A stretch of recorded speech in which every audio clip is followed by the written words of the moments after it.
Di situ dia lihat itu katanya semuanya api kiri kanan, tapi di depan mata dia ada mantan pacar si ayah ini. Karena saking dia nafsunya buat nyelakain ayah saya, tapi nggak punya uang, sampai dia berani bersetubuh dengan dukun itu. Hah? Jadi dia ngebayar dukun itu dengan tubuh dia. Ini orangnya ada namanya. Waktu itu Keningsih Tinampi. Itu kan dia paling bisa ngobatin. Sampai sempet ke situ. Sampai ke situ. Ibu Ningsih biasa aja, cuman dia ngomong jahitin. Jahitin. Apa tuh yang dijahit? Akhirnya ada apa bawahannya lah istilahnya, yang dia kayak ke kakinya ya, dia kayak ngejahit sesuatu. Ibu saya mungkin penasaran, akhirnya nanya ternyata kaki saya ayah tuh udah dipotong 7. Hah? Halo semuanya, kembali lagi di Lentera Malam bareng gue Jamal. Dan di segmen Saksi Misteri kali ini gue udah kedatangan narasumber yang sebelumnya ini udah pernah kita undang. Dan kali ini dia akan menceritakan sebuah kejadian yang menimpa ayahnya yang disantet dan dampaknya masih ada sampai saat ini. Dan kita sapa dulu aja, di sini udah ada relawan ambulan Raffi. Vi, apa kabar Vi? Alhamdulillahirobbilalamin. Baik, Vi, santet yang menimpa ayah Raffi ini dimulai dari kapan, Vi? Kurang lebih itu 2015. 2015. Kurang lebih. Dan pada saat itu Raffi umurnya masih berapa tahun? Kira-kira waktu itu 10 tahun dan masih SD. Masih SD, Masih Vi? SD.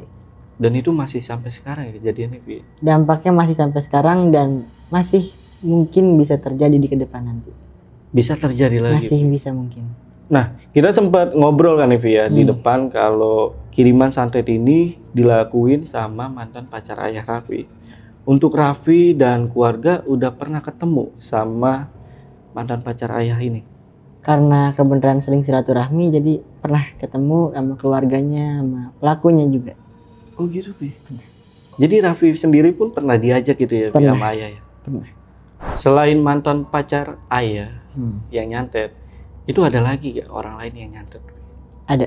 Itu dulu ayah punya kantor dan karyawan yang mungkin sakit hati kali ya. Itu juga ikutan. Itu juga diikutan. Dan ini berarti ayah Raffi sempat disantet sama 2 orang yang berbeda ya, Vi? 2 orang yang berbeda. Oke.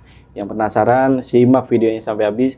Tapi sebelum itu, gue mau ngasih tahu ke kalian, buat kalian yang pengen jadi narasumber di Lentera Malam, kalian cukup DM aja ke Instagramnya Lentera Malam.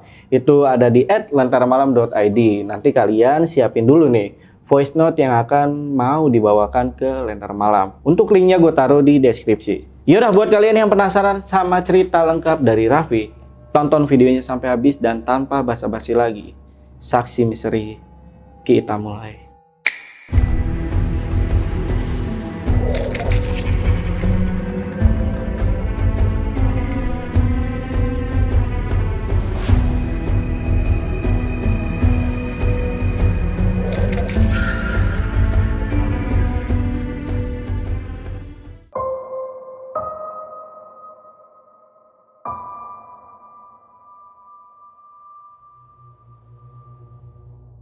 Oke, Raffi, boleh ceritain lebih lengkap lagi mengenai kejadian ini? Waktu itu kan saya cerita tentang yang di puncak arah pulang.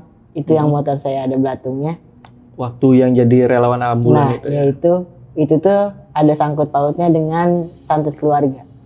Oh, ya itu gimana tuh ceritanya? Jadi mulainya dulu ayah punya mantan pacar. Karena mungkin entah apa alasannya mereka nggak jadi nikah.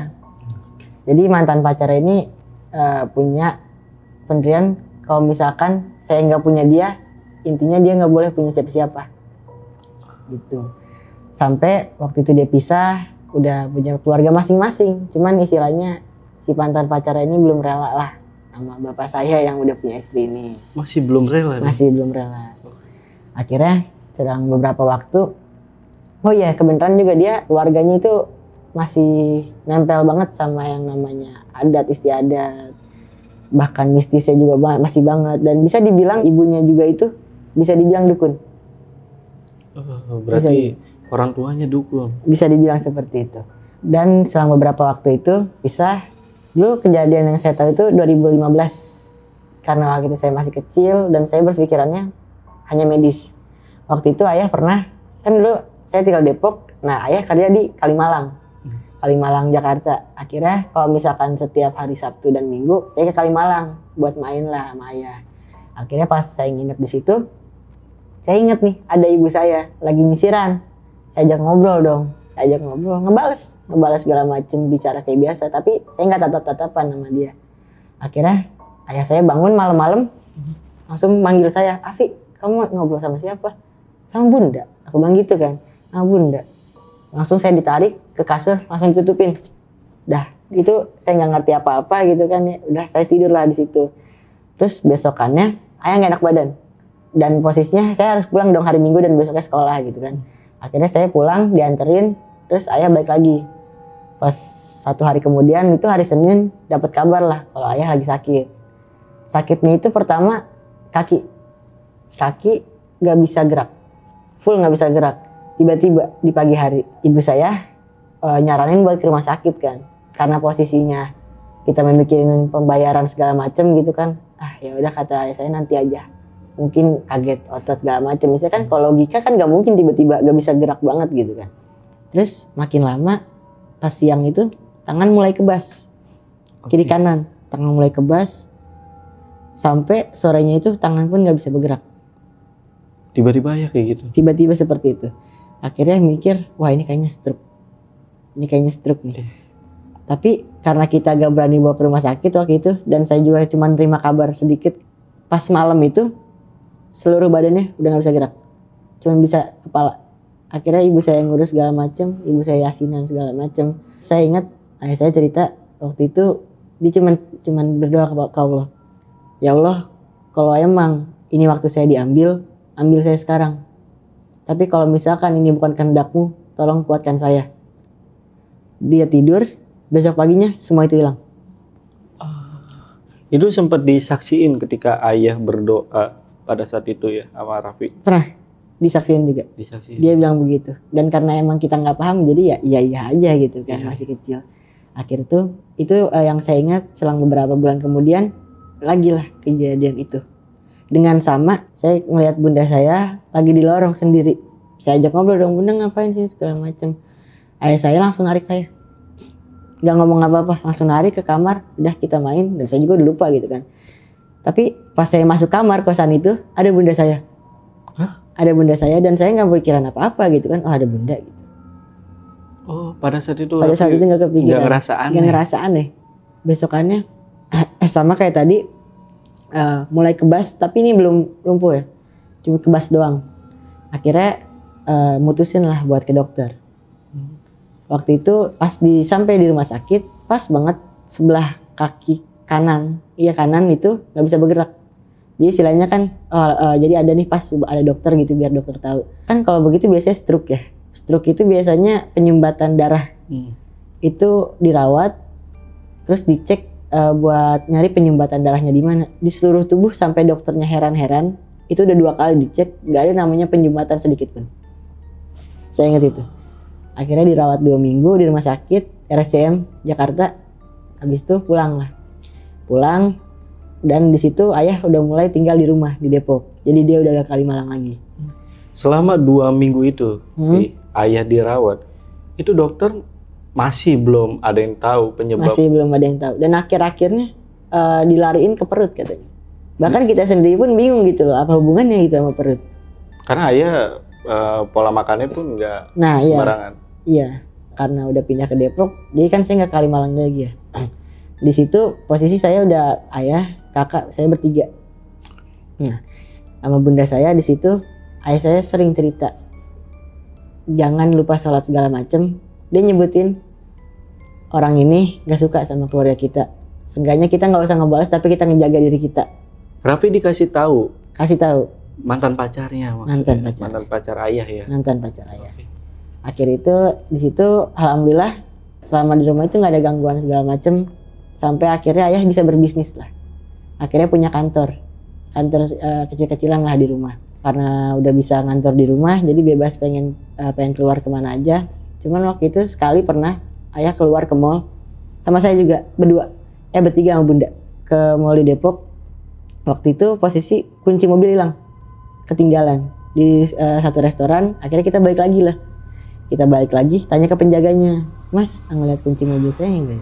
Oh, tadi lihat Mas, diambil Mas yang itu. Alhamdulillah Mas yang ngambilnya ini masih ada gitu loh. Ayah saya bicara, Mas, punten ngeliat kunci mobil segala macem, tapi Masnya ini kayak gak mau ngasih. Kayak dia minta ya gimana ya, minta uang lah. Nah gitu. Akhirnya ayah saya bicara, duduk segala macem. Saya cuma ada di sebelah mejanya sama bunda saya. Ayah saya juga mungkin emosi gitu kan ya. Pas ayah saya berdiri, orang yang ngambil kunci itu kesurupan. Tiba-tiba kesurupan, lempar bangku, ngejedotin kepala sampai berdarah. Dan posisi itu ayah saya langsung ngambil kunci mobil, langsung pulang. Ayo pulang langsung. Akhirnya kita pulang, sampai rumah ayah langsung berdoa segala macem. Terus setiap ada kejadian seperti itu tuh ayah saya selalu bicara sama anak-anaknya. Akhirnya kita dikumpulin, dia bicara, tadi tuh si mantan pacarnya ini ngirimin sesuatu ke ayah saya. Cuman mental. Jadi mental ke orang terdekat. Katanya begitu. Jadi orang ini tuh paling gak suka kalau misalkan ngeliat ayah saya itu seneng. Itu kan posisi ayah saya itu udah mulai punya bisnis ya. Nah dia gak suka ayah saya punya bisnis. Nah makanya itu dari situ dia mulailah ngirimin. Oh berarti yang kesurupan yang tadi ngambil kunci ayah, mobil ayah, itu kemungkinan pada saat momennya lagi dikirim, tapi mentalnya ke si orang ini. Terdekat itu. Jadi sampai kepala udah berdarah itu bener-bener. Kita juga bingung gitu ngeliat ini orang gila atau gimana gitu kan. Ternyata pas diceritain ternyata dia kesurupan.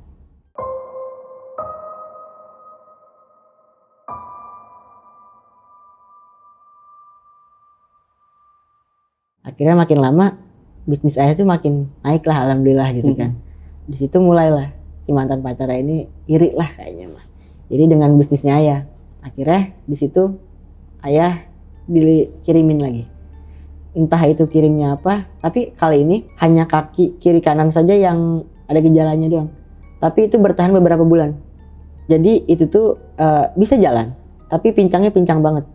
Kalau naik tangga, kalau jalan gitu kan. Tapi setiap cek ke dokter, gak ada namanya medis yang paham gitu. Ini kenapa gitu loh, bisa begini gitu loh. Bahkan mau dioperasi sendinya juga, dokter bingung ini mau apa yang dioperasi gitu loh. Gak ada yang bermasalah gitu loh. Akhirnya di situ ayah juga mulai kurang fit karena udah sering di rumah dan juga nggak aktif di komputer lagi. Kantor menurun sampai akhirnya beberapa karyawan ada yang keluar. Di situ makin lama kondisi ayah makin gak benar, kayak linglung. Nah, kayak linglung pengen ngapain. Akhirnya cuma tiduran doang, jalan kemana. Dan dengan jalan pincangnya itu, kita sekeluarga mutusin buat carilah orang pinter lah istilahnya. Tapi kita tuh gak mau namanya nyenggol-nyenggol yang namanya orang pinter yang berkedok dukun. Jadi kita waktu itu ada, ini orangnya ada namanya di mana gitu lupa. Waktu itu ke Ningsih Tinampi. Itu kan dia paling bisa nyobatin. Sampai sempet ke situ. Sampai ke situ. Waktu itu kita ke sana, tapi yang ke sana cuman ayah sama ibu doang. Karena posisi keluarga menurun, ekonomi menurun, jadi kita bisa buat beli pesawat buat 2 orang doang. Akhirnya waktu itu ke Ningsih Tinampi, itu pun kita perjuangannya gila-gilaan buat ngedapetin tiketnya itu, saking ramenya kan. Iya benar-benar. Saking ramenya, alhamdulillahnya dapat. Akhirnya nyampe di tempat Ningsih Tinampinya ini dengan barisan yang rame gitu kan. Sebenarnya itu hoki-hokian yang ngedapetin tiketnya itu, dan alhamdulillah bunda saya dapat. Waktu itu tuh ngantri dari siang sampai malam, subuhnya baru bisa masuk ruangan. Akhirnya bisa tiduran situ. Pas subuhnya itu divideoin lah, pengen dokumentasiin gitu kan ya. Waktu itu Bu Ningsih cuman pegang kakinya doang, dan pada saat megang itu datanglah angin puting beliung. Angin puting beliung pas di titik rumah Ibu Ningsih. Jadi rumah Ibu Ningsih itu ada di dalam lingkaran puting beliung. Di dalamnya? Dalamnya. Itu kurang lebih katanya 15 detikan.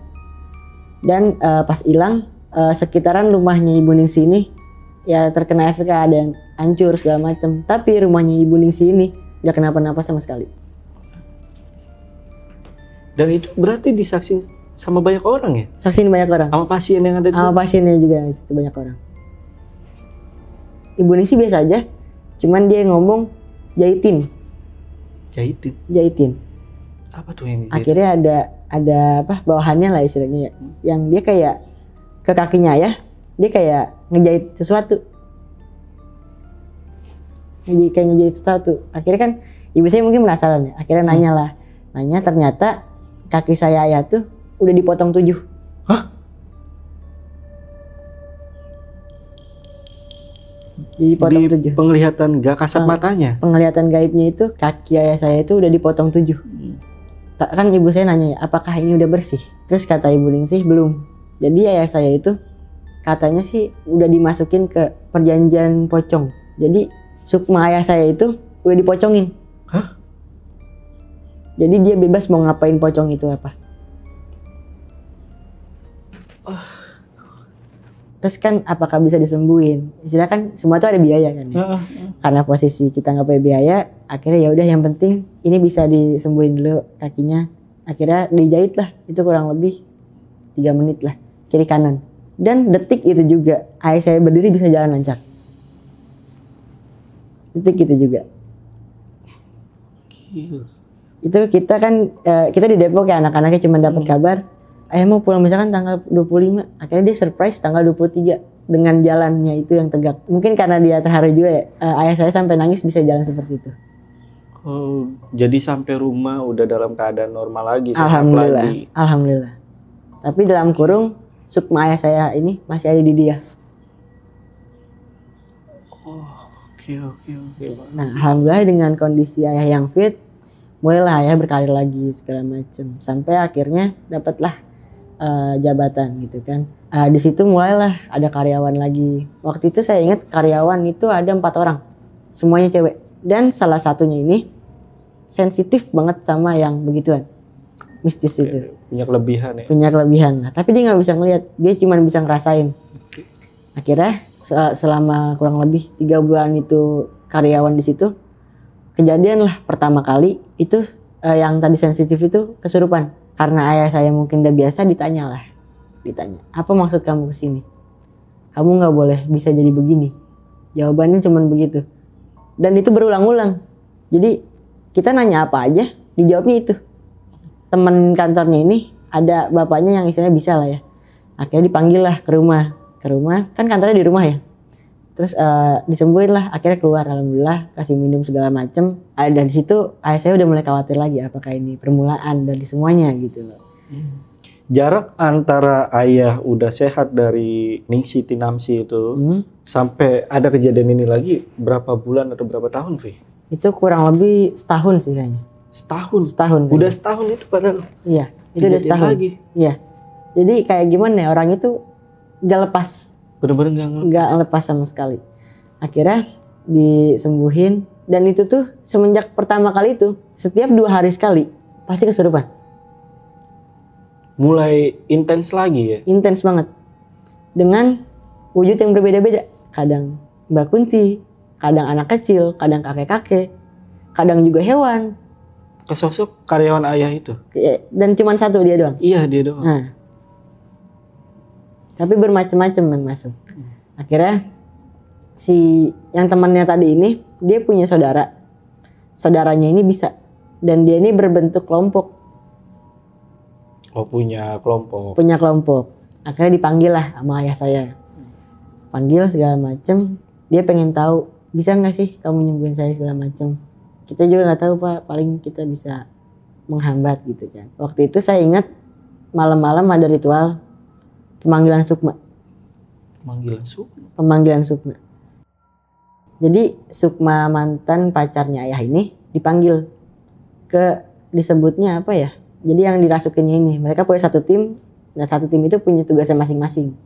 Oh, ada mediatornya. Ada mediatornya. Ya. Nah, itu dimasukin lah ke dia. Dan pas masuk itu kita semua tahu wajahnya mantan pacar ayah itu seperti apa. Waktu itu di posisi itu kakak saya pada saat udah masuk kan diem, semuanya diem. Tapi kakak saya satu nangis, gak kesurupan. Tapi dia bilang dia ngelihat wajah mantan pacar ayah saya. kayak ngerasukin gitu. Dan yang kedua juga sama, nangis juga dengan alasan yang sama. Tapi saya enggak.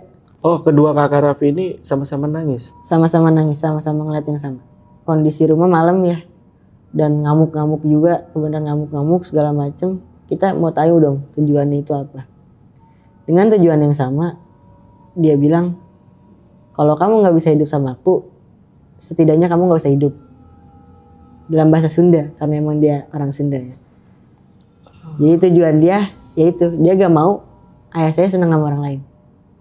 Di situ akhirnya karena ayah saya itu orangnya royal ya kalau sama orang baru. Akhirnya ditanya lah, kalian lulusan apa segala macem.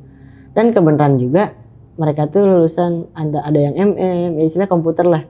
Ya udahlah, sama ayah saya ditarik jadi karyawan. Jadi total di rumah itu ada karyawan 4 orang yang tadi, sama tim ini 5 orang. Oh, ditambah salah satu tim yang tadi. Nah iya, 4 cowok, 1 cewek. Jadi total semua 9 orang. Nah di situ karena mulai akrab gitu sama ayah saya, jadi setiap sore tuh suka ngobrol segala macem gitu kan. Bahkan sering juga namanya itu kesurupan tuh hampir setiap hari. Jadi dia yang nanganin segala macem. Bahkan kalau misalnya karyawan sudah pulang, beberapa karyawan itu yang bisa itu nginep di rumah. Saking udah deketnya sama keluarga. Nah posisi itu saya nggak terlalu percaya ya sama yang begitu. Jadi ya saya bodo amat aja gitu kan. Yang penting saya anggap dia ya karyawan di rumah gitu loh. Udah akhirnya mulailah di situ ada gangguan yang masuk ke rumah. Dan 4 karyawan ini bener-bener yang ceweknya ini dia ngehadapin sampai muntah darah depan mata saya. Oh, ngebantu. Nah iya, Di rumah. Di rumah. Jadi dia tuh di rumah bukan karyawan doang jadinya. Jadi karyawan plus ngejagain ayah dari yang mistis itu. Kita kan keluarga gak ada yang bisa gitu kan. Akhirnya suatu malam kejadian lah, dikirimin sesuatu yang besar sampai istilahnya tim ini gak kuat lah nanganinnya. Akhirnya kita cuma bisa ya kita bantu dengan doa aja gitu kan ya. Waktu itu yang cewek ini sampai muntah darah, sampai muter-muter rumah pokoknya. Ternyata yang dikirimin itu satu sosok yang sangat besar. Nggak tahu bentukannya seperti apa karena saya nggak lihat ya. Terus di situ kita bantu doa segala macem. Dan pada saat itu juga karyawan udah mulai khawatir lah. Kenapa kok ini bisa begini? Akhirnya malam itu juga dipanggil lah Sukma si dukun. Sukma si dukun. Sukma si dukun. Dukun yang ngebantu mantan pacar ayah ini. Nah iya. Dia dipanggil, istilahnya dia dengan bertanya dengan bahasa karyawan bapak saya ini. Kok kenapa bisa lebih kuat gini sekarang gitu loh. Ternyata mantan pacarnya ayah ini udah ngelakuin perjanjian darah. Perjanjian darah? Perjanjian darah. Yang diceritain katanya kalau perjanjian darah itu kita ngasih darah nih ke dukunnya ini. Jadi kalau misalkan kita ngingkarin janji kita, darah kita yang diambil. Jadi yang dikasih darahnya ke dukun ini itu darah mantan pacar ayah? Iya. Mantan pacarnya ayah. Bukan darah dari ayah, bukan? Bukan. Oke. Di situ kita tahu alasannya, akhirnya kita ya kita bertahan bisa kitanya aja gitu kan. Kita jalanin hari dengan biasa segala macem. Sampai suatu hari itu adalah percekcokan lah antara karyawan ini.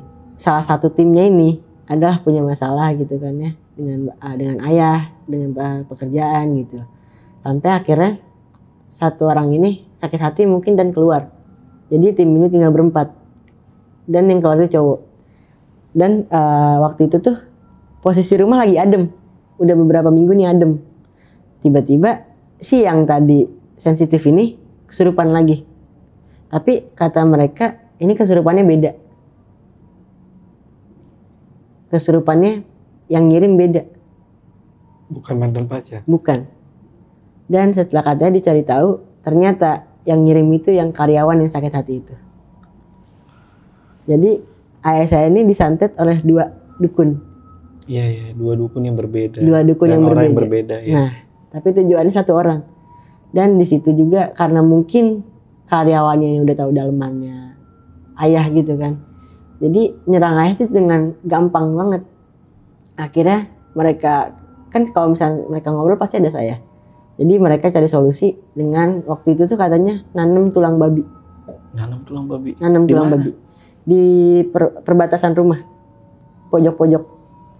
Jadi rumah persegi panjang, jadi setiap sisi itu tiga. Nah itu ditanamin tulang babi di semen. Sampai beberapa minggu tuh aman, tapi di balik kata aman itu di luar gak aman. Jadi kita di rumah aman nih. Tapi kalau kita keluar, istilahnya tulang babi itu portal. Nah, pagernya. Ya. Okay. Jadi suatu hari kita keluar, kita nggak berarti aman. Sampai waktu itu pernah kejadian ayah keluar kota karena pekerjaan, dia tidur di hotel dengan ya biasa gitu kan. Tapi dia tidur di muka dia katanya ada yang ngerasa rambut jalan rep-repan, dan itu terus kanan kiri sampai akhirnya bisa kebangun, tapi nggak ada apa-apa. Cerita dong ayah saya ini kok masih bisa jebol gitu loh. Sebenarnya nggak jebol Pak, tapi Bapak karena di luar, ini kan portal hanya untuk di dalam gitu. Jadi di rumah itu istilahnya tempat kita terjaga gitu, tapi kalau di luar kita terancam. Iya, jadi si tulang babi ini itu hanya untuk jadi pagar gaibnya aja, tapi di rumah aja ya? Di rumah aja. Sampai waktu itu 2 orang yang ngirim ini terus-terusan. Karena mereka juga bingung, ini kok kenapa nggak jatuh-jatuh gitu. Ayah nggak celaka-celaka gitu. Akhirnya sampai suatu hari itu jelang beberapa minggu, ayah saya tidur di kasur, tapi di bawah kasurnya itu ada darah. Dan darahnya itu bukan darah kering udah lama, darah basah, kayak darah baru. Darah baru dengan bau yang wah banget. Terus tanya segala macem ke karyawannya ini. Ternyata semalam itu si karyawannya ini katanya habis tempur lah sama dukunnya. Sama dukunnya si mantan pacarnya ini. Oh, jadi mereka malah saling serang? Saling serang.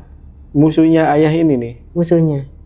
Jadi pada saat itu ada yang nyerang ayah, tapi dibantu sama salah satu karyawan dari ayah yang bisa itu ya? Iya. Jadi ternyata setelah cari tahu, karyawan yang sakit hati ini nyari mantan pacar ayah saya. Dengan tujuan kerjasama untuk nyelakain ayah saya. Oh. Mereka udah bergabung ternyata? Gabung ternyata. Sampai akhirnya kejadian itu bener-bener bikin kita kaget gitu, kok bisa gitu. Yang tadinya dia ngebela buat kita, sedangkan dia sekarang ngebantu nyerang kita. Gitu. Akhirnya di situ karena ya kita juga cuma bisa doa, dan karyawan juga ya mereka paling bisa semampunya mereka gitu kan. Akhirnya waktu itu kejadian malam-malam subuh itu saya kebetulan kan kamar saya sama kamar ayah itu jauh ya. Tapi saya dengar suara teriakan ayah saya, teriak kenceng banget subuh-subuh itu. Kebangun, lari, ngecek segala macem. Ayah saya posisi udah berdiri, posisi ayah saya berdiri. Bunda saya masih kayak nenangin ayah saya, udah sabar katanya. Terus saya suruh keluar, udah keluar nggak apa-apa. Pagi-paginya ini biasa manggil buat ngejelasin apa kejadian gitu. Akhirnya saya sama kakak saya dipanggil buat ngejelasin. Jadi ternyata semalam itu ayah saya mimpi. Mimpi apa? Mimpi dia tempat di tidur itu, dia ngeliat diri dia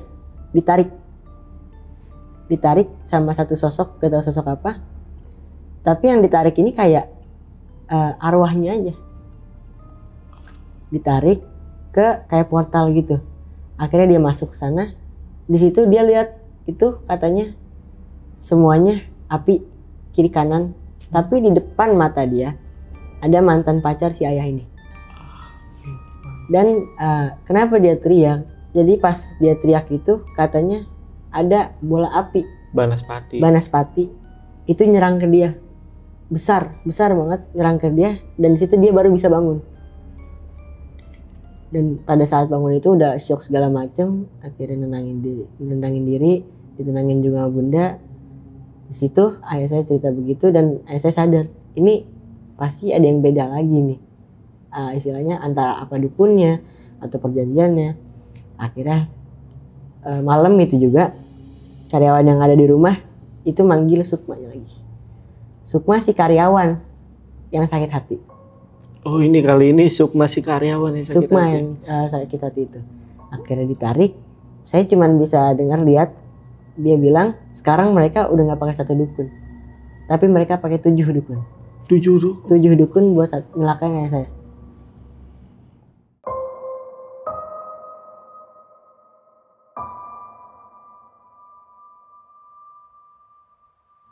Karena di situ karyawan ayah saya yang sensitif ini mungkin gak nyaman gitu kan ya sama tempat kerjanya. Akhirnya di situ keluar lah. Di situ dia keluar dan satu temannya juga ikut keluar. Akhirnya 2 orang keluar. Dan di situ ayah saya ngerasa kayaknya portal ini gak cukup deh buat nanganin mereka. Oh jadi sampai karyawan ayah pun dibikin gak nyaman ya? Sampai dibikin gak nyaman. Sehingga satu persatu keluar. Satu persatu keluar. Termasuk yang sensitif juga keluar. Sensitif juga keluar. Jadi total itu semua karyawan itu bisa cuman timnya itu doang. Yang diambil dari tim yang Nah, iya. bisa ngobatin itu ya? Iya. Selain itu semuanya pada keluar karena nggak nyaman. Iya. Suatu hari ayah saya tuh mikir kayaknya kita nggak bakal kuat kalau begini gitu lah. Karyawan itu nyari cara gimana ya akhirnya sesuai sama seperti sebelumnya. Tapi kali ini ayah saya setiap malam itu selalu ngajak sholat isya berjamaah. Pada saat sudah isya berjamaah ini kita disuruh doa bareng-bareng ke satu toples isinya garam. Garam kristal. Nah, masih saya ingat garam kristal gitu. Waktu itu ayah saya bilang di sini kita bukan niat buat musyrik. Buat musyrik. Ini kita sebagai media aja.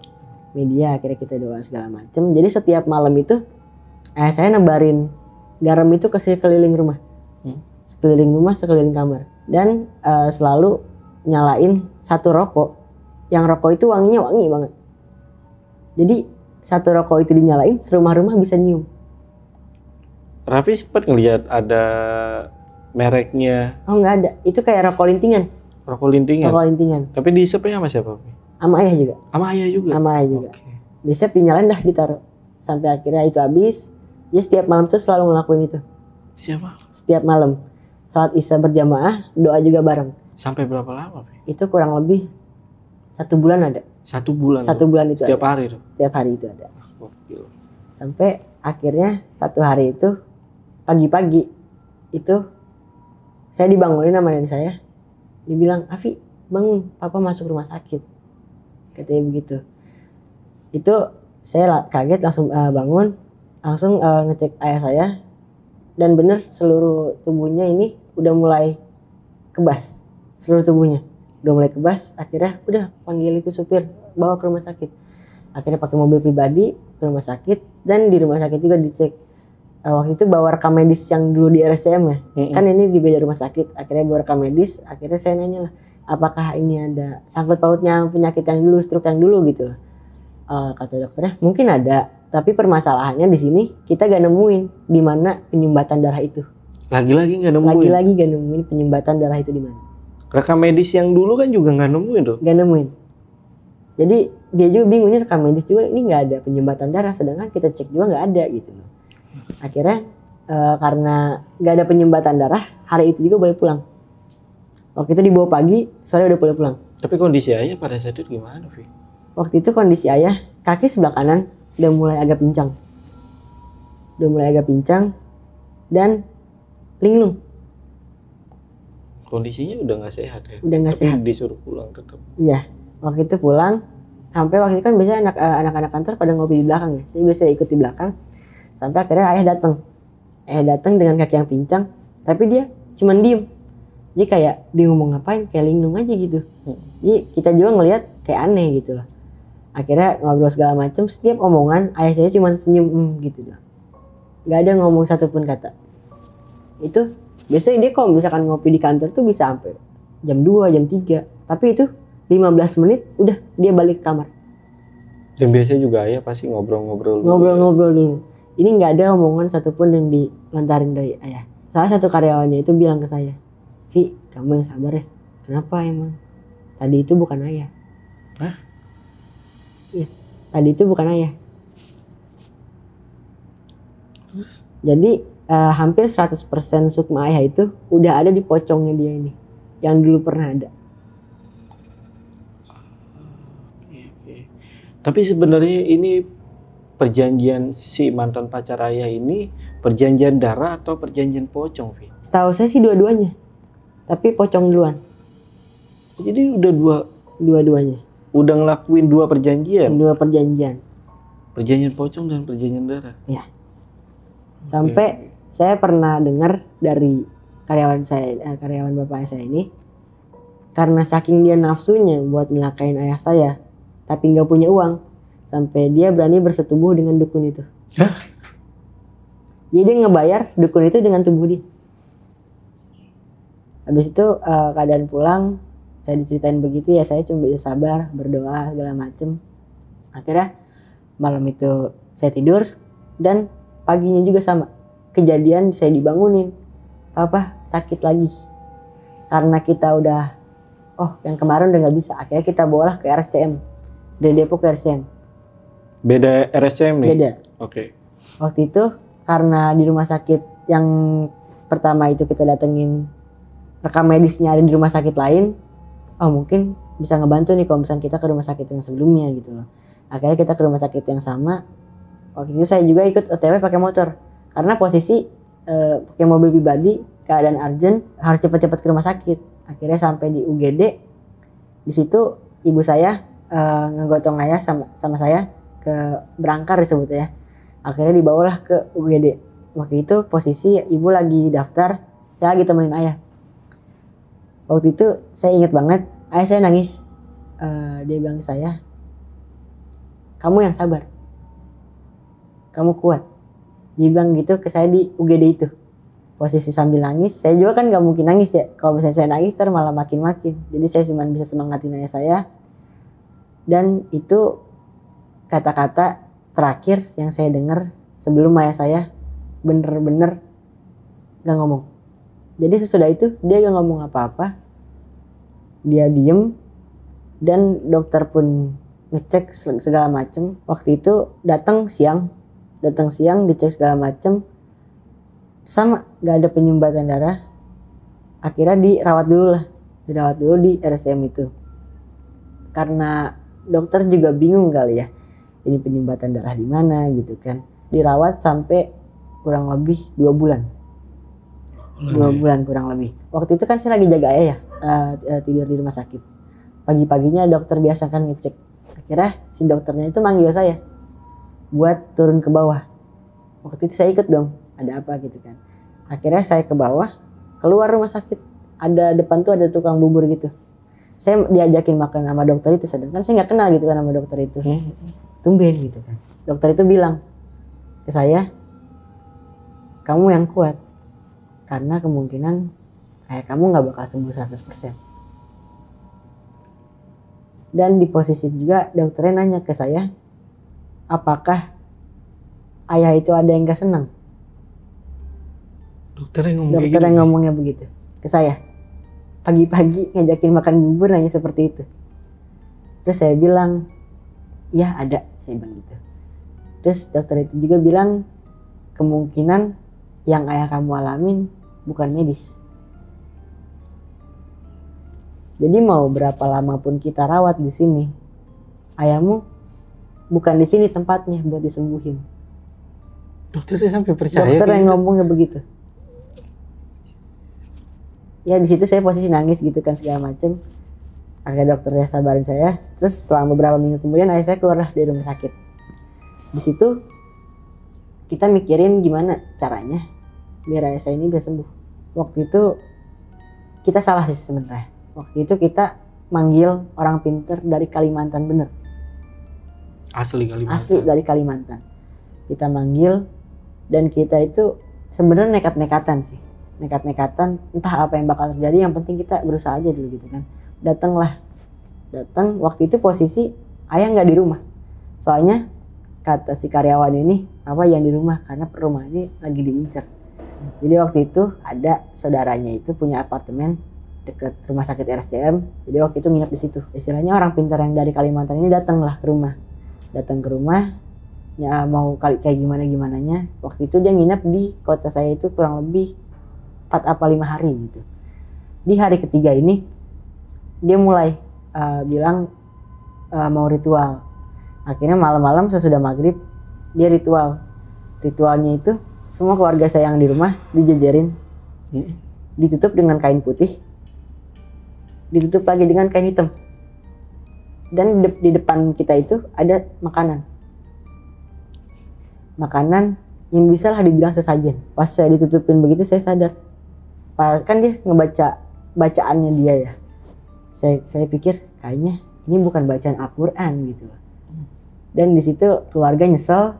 Kenapa? Karena kita udah mengeluarkan budget yang sangat besar buat manggil dia, sedangkan apakah ini benar yang kita lakuin? Karena Raffi ini sempat, kalau teman-teman ingat, di awal dia nggak mau manggil dukun ya. Itu dia. Pengennya yang orang pintar, tapi tetap berdasarkan ya agama lah ya. Agama. Oke. Di situ ritualnya dijajarin makan di depan, dan itu makanan nggak boleh dimakan sama sekali. Di situ banyak lalat, tapi nggak ada satupun lalat yang bisa nempel ke makanan itu. Nggak ada lilin, nggak ada apa. Di sana dipanggil lah satu-satu yang lagi baris itu ke depan yang orang yang ini, dikeprokin daun talas sama air, kiri kanan sama kepala. Posisi itu kan ya kita gak mungkin dong ngeberontak saat itu, ya mau gak mau kita ngelakuin. Tapi dalam hati saya tetap baca apa yang saya baca Al-Quran gitu loh. Akhirnya saya baca bacaan saya, dia baca bacaan dia gitu loh. Pas saya dipanggil ke depan, ada yang beda daripada yang lain. Dia bilang, kamu gak ikhlas ya? Dia bilang begitu. Terus saya bilang, saya ikhlas demi ayah saya sembuh. Akhirnya saya diitin juga pakai daun talas itu kiri kanan sama kepala. Dan di situ ritual selesai kurang lebih 1 jam. 1 jam. 1 jam selesai. Dia ngambil ayam hitam, dipotong ayam itu, ditaburin darahnya ke makanan itu. Dan di situ saya sadar, ini udah melenceng banget. Sesudah orang itu pulang, kita diskusi apakah ini benar gitu segala macam. Dan kemudian waktu itu pas saya ditudungin itu, nenek saya di sebelah, dia bilang baca ayat Al-Quran. Jadi istilahnya kita nggak lepas lah dari apa yang kita pegang gitu loh. Jadi pas dia pulang, kita mulai kontak dia bilang mutusin kontrak. Tapi tetap kita bayar. Tapi kita gak mau ngelakuin ini lagi semua gitu loh. Tapi efeknya sih ada. Waktu itu efeknya ke ayah ya? Ke ayah bisa ngobrol sepatah dua patah lah. Kayak anak bayi baru lahir, baru bisa ngomong. Iya. Nah kayak begitu. Karena sebelumnya tiba-tiba langsung gak bisa ngomong. Gak mau ngomong. Bisa sih bisa. Dia bisa ngeluarin suara, tapi dia gak mau ngomong. Di posisi itu juga, akhirnya orang itu pulang ke Kalimantan. Saya jagalah ayah saya ini di apartemen ini. Di apartemen ini ada ayah saya, ibu saya, sama 1 karyawan yang bisa ini yang perempuan. Dia 3 orang. Jadi itu kurang lebih 3-4 hari itu saya selalu nengok ke apartemen. Karena belum kayaknya jangan dipulangin dulu gitu. Sampai 1 hari itu saya pernah mau pulang. Ayah saya manggil saya dengan lancarnya. Afi sini. Lancar banget. Otomatis saya datang dong. Dan saya, karyawan yang 1 perempuan itu, ibu saya, kumpul bertiga. Pas kita udah nungguin apa yang pengen diucapin, ayah saya gak ngucapin apa-apa. Gak ngomong apa-apa lagi? Sebenarnya dia pengen ngomong, tapi kayak ketahan.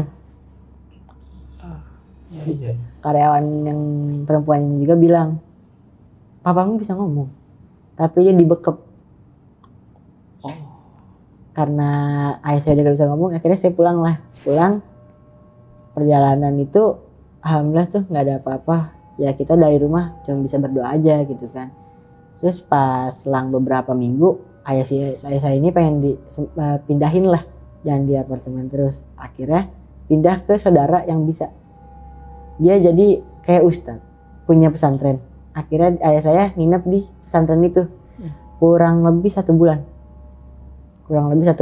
Jadi setiap hari itu selalu dicek sama si ustadznya ini, dipijitin.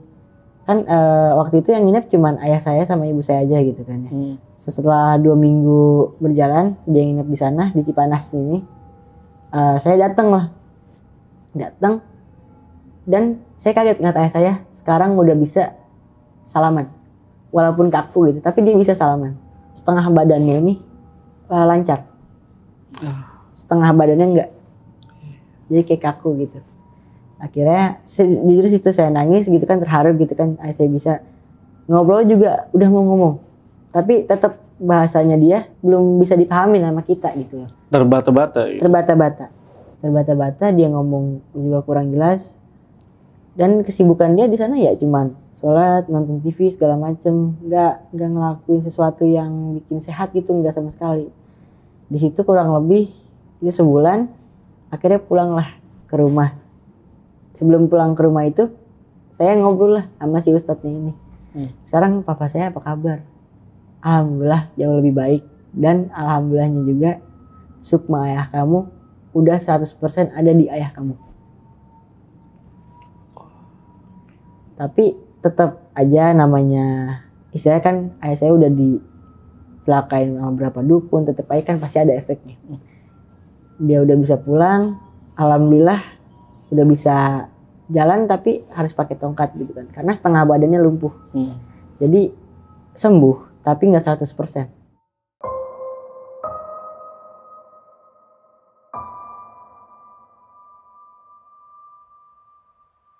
Sampai ayah pulang, semua karyawannya ini keluar lah.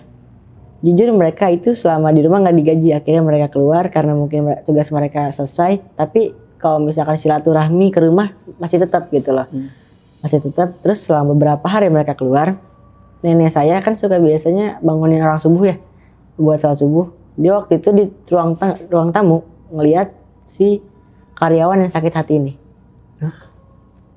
Di ruang tamu ini. Tapi dia ya biasa nyapa aja gitu kan, karena mungkin udah lupa, udah tua gitu ya. Sampai akhirnya pagi-pagi cerita, tadi si ini ada di ruang tamu, datang katanya. Hah? Kita bingung dong, gak ada yang datang tadi subuh. Akhirnya kita kontak lah karyawan-karyawan yang bisa ini buat datang ke rumah, minta petunjuk. Kita pengen tahu gitu apa gitu tujuannya ini. Akhirnya dia bilang dia nggak bakal ngapa-ngapain ke sini. Dia cuman ngambil apa yang dia taruh di sini. Karena semua dukun yang dia sewa, dukun yang dia pegang semuanya udah meninggal. Sampai akhirnya karena kita masih penasaran, dipanggil lah si sukma karyawannya ini. Pada saat masuk langsung nangis. Kenapa sih? Dia nangis, dia cuman bilang maaf, dia menyesal atas apa yang dia lakuin ke keluarga ini. Kita udah terima kata-kata itu, kita maafin segala macemnya. Kita nanya dong, apa kau masih kerja sama si mantan pacarnya ini? Dia bilang enggak, aku sudah berhenti, tapi dia masih suatu saat nanti. Masih lanjut. Dia bilang hanya suatu saat nanti aja gitu loh. Habis itu udah kita lepasin segala macam. Nenek saya nanya lah, apa sih maksudnya suatu saat nanti itu? Akhirnya dijelasin lah. Si mantan pacar ayahnya ini, dia nggak seneng kalau misalkan ngelihat ayah saya lagi di atas. Jadi setiap ayah saya dikirimin sesuatu itu, posisi ayah saya lagi itu lagi seneng atau lagi di atas. Jadi di saat posisi ayah saya lagi jatuh, dia bodo amat. Jadi kalau misalkan sewaktu-waktu posisi ayah saya udah di atas lagi, mungkin aja itu masih bisa kejadian. Berarti tetap dipantau ya? Masih dipantau. Sama mantan pacar ayah. Dan sekarang kondisi ayah Raffi gimana? Masih sama dengan kemarin, nggak ada perkembangannya, dengan setengah badan yang lumpuh, setengah badannya normal. Kan kita juga selalu ini kontrol ke rumah sakit. Dan rumah sakit itu juga tetap gitu loh. Dia juga bingung gitu loh sama kasus pasien ini. Ini stroke, tapi nggak ada penyumbatan darah. Oke. Memang kalau kelihatan dari fisik, ayah dari Raffi kelihatan memang kena stroke. Ya, dari fisik. Tapi di saat diperiksa itu nggak ada apa-apa. Nggak ada apa-apa. Berarti ayah masih di sana, di tempat pengobatan yang... Oh enggak, alhamdulillah sekarang udah pulang. Oh udah pulang? Alhamdulillah sekarang udah pulang. Alhamdulillah. Itu pulang dari pengobatan yang terakhir ya, yang di pesantren itu ya? Iya. Itu kapan, Pi? Itu kurang lebih Agustus, sebelum awal Agustus bulan 2021. Tahun kemarin tahun ya? 2021. Tahun 2021 ya. Tapi ya masih kayak gitu aja, Pi. Alhamdulillah sih perkembangan paling cuman di omongan doang. Oh, cara berbicara, cara bicara, ya. Oke. Tapi kalau misalkan cara dia berpikir, cara dia bergerak masih sama. Tapi mudah-mudahan ayah sembuh ya. Amin amin ya rabbal alamin. Berarti ini kemungkinan santet dari mantan pacar ayah masih bisa balik lagi. Masih ya? bisa. Dan kita juga saya nggak putus koneksi dengan karyawan-karyawan yang bisa ini. Kita tetap masih silaturahmi, cuman karena ayah udah nggak bisa apa-apa. Jadi istilahnya apa yang dilakuin sama mantan pacarnya ini berhasil. Jadi dia tuh pengen ayah nol lah intinya. Yeah. Ibaratnya dia pengen ayah sengsara lah ya. Sengsara. Tapi pernah nggak Raffi terkena dari santet si mantan pacar ayah ini? Kalau saya pribadi enggak ya. Paling kalau kakak saya itu pernah kadang kalau misalkan malam kebangun sesek. Kadang juga ada juga yang lihat di tempat tidurnya ada orang. Itu mereka berdua diteror. Tapi kalau saya enggak. Dua kakak Raffi? Dua kakak ini. Cewek dua-duanya? Cewek dua-duanya. Untuk ibu gimana? Ibu sendiri? Ibu. Pernah nggak? Ibu. Oh ibu sering. Ibu sering juga? Ibu sering. Ibu itu malah paling sering istilahnya. Kadang malam itu sesek. Kadang juga tiba-tiba nangis. Tapi nggak tahu nangisnya karena apa gitu loh. Tapi nggak sampai parah ya bunda ya? Bunda ya? Bunda. Bilang ya? Bunda nggak sampai parah ya? Nggak. Jadi kan di awal Raffi sempat bilang ya, kalau setiap ngelihat sosok yang mirip sama bunda, itu besoknya ayah sakit ya. Raffi pernah nyari tahu itu kenapa? Kalau nyari tahu banget nggak pernah ya. Tapi katanya sih itu tanda. Pertanda. Tanda. Kalau dia udah ngirimin saat itu. Dan itu berbentuk sosok mirip bunda. Sosok sangat mirip bunda. Sangat mirip. Sangat. Dan bunda sendiri pernah ngelihat sosok itu? Kalau bunda sendiri kayaknya nggak pernah deh. Nggak pernah ya? Nggak pernah. Raffi doang ya? Aku doang. Oke, terakhir nih Pi. Raffi kan di video sebelumnya dan sempat tadi juga dibahas kalau pada saat yang jadi relawan ambulan motor Raffi ketika dibongkar mesinnya ada banyak belatung ya Pi ya. Dan itu Raffi tahu dari mana kalau itu kiriman santet dari mantan pacar ayah? Itu dari mekanik bengkel pertama. Mekanik bengkelnya yang waktu itu ngebenerin dia bilang, ini kayaknya ada orang yang gak seneng sama kamu. Oke. Tapi itu belum ngasih tahu kalau itu si mantan pacar ayah yang lakuin. Belum. Nah, Raffi bener-bener taunya tuh dari mana, Pi? Karena dari dulu waktu itu kan aku ke Cianjur ya posisi. Kalau misalkan kita memasukin dekat-dekat wilayahnya dia, dekat-dekat wilayah dia pasti selalu ada teror. Dan waktu itu saya ke Cianjur sangat-sangat dekat sama lokasinya dia. Jadi mantan pacar ayah ada di Cianjur? Bisa dibilang begitu. Berarti dekat dengan rumah saudara Raffi juga? Bener. Akhirnya terjawab nih, kenapa bisa kayak gitu ya Pi ya? Oke, mungkin itu tadi cerita dari Raffi mengenai santet yang diterima oleh ayah. Ya. Semoga ayah cepat sehat ya Pi ya. Amin amin ya rabbal alamin. Amin. Dan buat teman-teman yang bingung nih tentang tadi sempat kita bahas soal motor, mesin motornya Raffi yang ada belatungnya, itu ada di video sebelumnya. Dan buat teman-teman yang belum nonton itu mungkin bisa mampir ke video kita yang sebelumnya, dan ini mungkin thumbnailnya gue taruh di sini nih. Nah itu tadi tuh tentang relawan ambulan ya pada saat itu ya Pi ya. Oke Pi, terima kasih ya Pi ya. Sama-sama. Udah datang lagi di Lentera Malam, jangan kapok ya Pi ya. Insya Allah. Dan buat teman-teman yang pengen mampir ke IG-nya Raffi itu ada di mana Pi? Ada di Fikri MRNF _. Nah itu dia, silakan DM Raffi, mau diapain aja lah. Jangan. Mau kenalan, mau apa. Jangan ngomong gitu ntar janda beneran. Apa? Jangan. Kemarin banyak sumpah nggak bohong. Banyak ya Pi ya? Banyak. Banyak yang DM ya? Alhamdulillah Pi. Enggak, kalau Banyak. misalkan muda nggak apa-apa. Ini anak satu, anak dua. Iya. Yang nggak beranak juga ngajak nikah. Ya nggak apa-apa Pi. Karena Raffi ini masih polos banget mukanya, jadi. Iya. Tapi aku ngakak loh kemarin dengar apa komen-komennya. Kenapa tuh? Subhanallah, Raffi pasti anaknya baik sekali. Nggak tahu. Enggak, memang Raffi ini anaknya baik kok. Masih Insya polos Allah. dia. Silakan teman-teman kenalan sama Raffi di DM. Boleh langsung DM Mampir. aja. Oke, yaudah. Gua Jamal dari Lentera Malam dan Raffi Raffi. pamit. Bye.